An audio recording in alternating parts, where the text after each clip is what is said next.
India viral news में आप सभी का स्वागत है। मैं सिकंदर अंग्रेज। आज गुरुवार 19 मार्च को जलगांव के नीमखेड़ी गांव से एक दिल दहलाने वाली घटना सामने आई है। पिछले कुछ दिनों से पति पत्नी के बीच लगातार पारिवारिक विवाद चल रहा था। गुरुवार की दोपहर करीब 3 बजे पति पत्नी के बीच फिर तीखी बहस हुई। पति नितिन सोनोने उम्र 35 वर्ष ने गुस्से में आकर अपनी ही पत्नी दीपाली सोनोनी की लोहे की धारदार हथियार से गले और सर पर वार कर हत्या कर दी, जिसके बाद आरोपी खुद तालुका पुलिस थाने पहुंचकर गुनाह कबूल किया और पुलिस को घटना की पूरी जानकारी दी। पुलिस तुरंत घटनास्थल पर पहुंची, जहां दीपाली घर में खून से लथपथ पड़ी थी।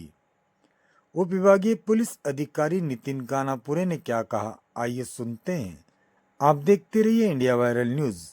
हमारे चैनल को लाइक, शेयर, सब्सक्राइब जरूर करें। सर, जळगावच्या निमखेडीमध्ये पतीने पत्नीची हत्या केल्यानंतर तो स्वतः पोलीस स्टेशनला हजर झाला. नेमकं काय घटना? जळगावच्या निमखेडे शिवारामध्ये नितीन विजय कोळी वय 34 वर्ष, राहणार शिरसाळ साखळी तालुका यावल, तो मागील 6 वर्षापासून निमखेडीमध्ये राहतोय.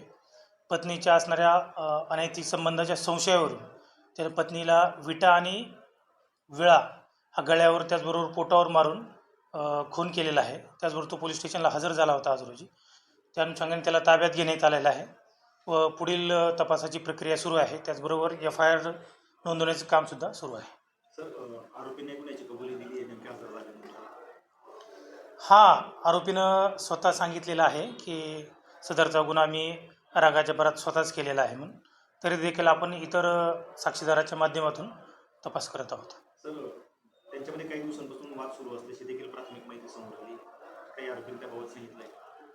आरोपीनं अशी माहिती दिली आहे की मागच्या 4 वर्षापासून त्यांच्यामध्ये वाद सुरू होते आणि ते बऱ्याच वेळा एकमेकापासून दूर राहिलेले आहेत किंवा ती निघून गेलेली आहे बऱ्याच वेळा. त्यानंतर परत घरी येऊन राहिलेली होती. त्यांचे वाद सुरूच होते. त्या वादाचं पर्यावसन सदरच्या घटनेत झालं आहे असे प्रथमदर्शनी दिसून येत आहे. सर, नेमकी किती वाजेला घटना घडली?